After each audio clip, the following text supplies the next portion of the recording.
Welcome to our tutorials. आज की इस वीडियो में हम बात करने वाले हैं ट्रूथ टेबल से बूलियन फंक्शंस को एक्सट्रैक्ट करने के बारे में। एक ट्रूथ टेबल बनाएंगे, उस ट्रूथ टेबल से बूलियन फंक्शन कैसे एक्सट्रैक्ट किए जाते हैं इस बारे में हम आज बात करने वाले हैं। Let's get started with a truth table. मैं एक 3 इनपुट वाले ट्रूथ टेबल को पहले यहाँ तैयार कर लेता हूँ, उसके बाद चलते हैं।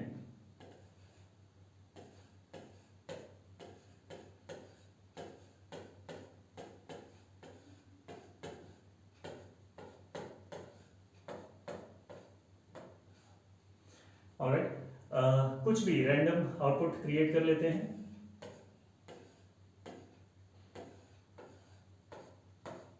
ये मैंने रैंडम आउटपुट क्रिएट कर लिया। 0 0 1 पे 0, 0 0 0 0 0 पे 0, 0 0 1 पे 1, 0 1 0 पे 0, 0 1 1 पे 1, 1 0 0 पे 0, 1 0 1 पे 0, 1 1 0 पे 1 एंड 1 1 1 पे भी 1। So this is my truth table. अब इससे हम बूलियन फंक्शन तैयार करेंगे।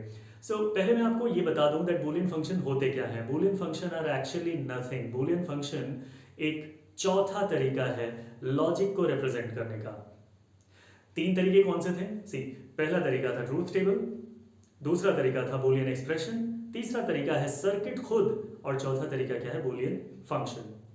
तो इनफैक्ट ये इस तरीके से है that there is truth table which comes first as we have discussed in the previous videos. Boolean expression या बूलियन फंक्शन ट्रूथ टेबल के बाद आते हैं। तो इसमें आप बूलियन एक्सप्रेशन और बूलियन फंक्शन दोनों को एक लेवल पे रखिए और उसके बाद आता है circuit. Alright, so there is truth table. Truth table से आप एक्सप्रेशन बनाते हैं, ट्रूथ टेबल से ही फंक्शन भी बनाते हैं, और ट्रूथ टेबल से एक्सप्रेशन या फंक्शन बनाने के बाद आप बनाते हैं सर्किट। ऑलराइट, सो ये है पूरा का पूरा प्रोसेस।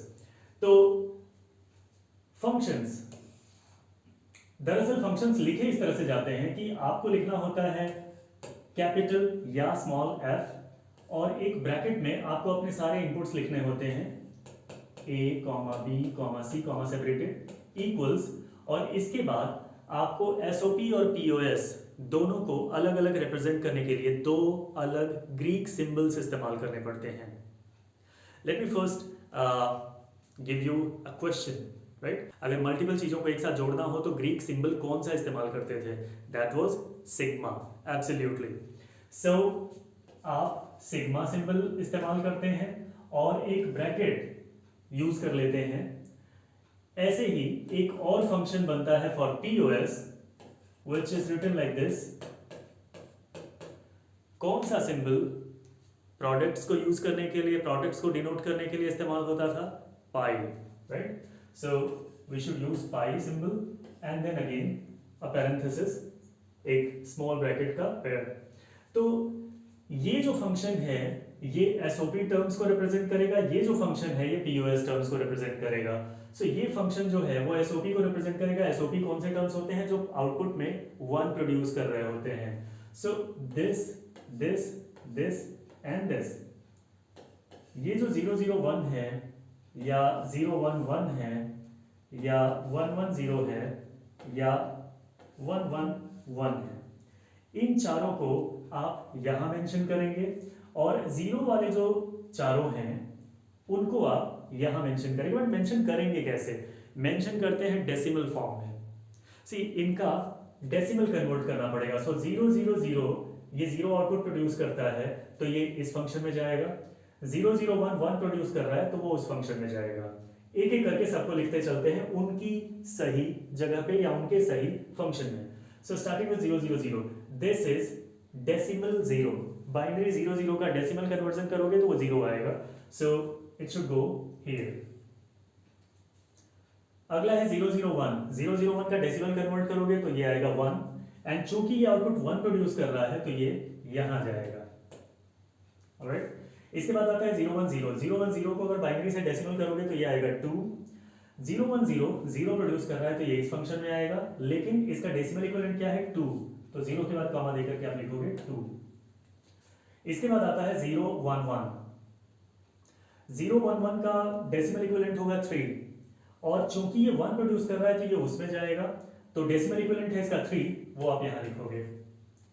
ऐसे ही 1 0 0 का डेसिमल इक्विवेलेंट होगा 4, और ये 0 प्रोड्यूस कर रहा है तो ये इधर आएगा। 1 0 1 का डेसिमल इक्विवेलेंट होता है 5, ये भी 0 प्रोड्यूस कर रहा है तो ये यहाँ आएगा। 110 का डेसिमल इक्विवेलेंट होता है 6 और ये 1 प्रोड्यूस कर रहा है तो ये वहां जाएगा। और 111 का डेसिमल इक्विवेलेंट होता है 7 और ये भी 1 प्रोड्यूस कर रहा है तो ये भी जाएगा यहाँ।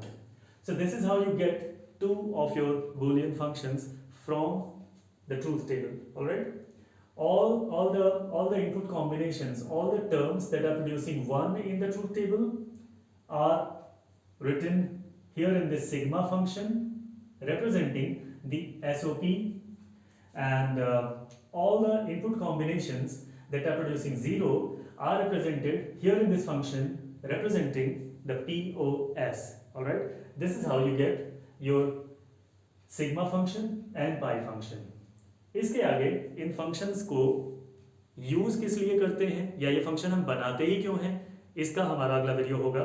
और दरअसल functions हम बनाते हैं simplification के लिए, ये बस एक आपके लिए spoiler है। अगले वीडियो में हम बात करेंगे कि simplification असल में होती कैसे है and of course क्यों होती है। Alright? In this video we were just to show you how to deduce Boolean function from the truth table. All right, keep watching. Thank you.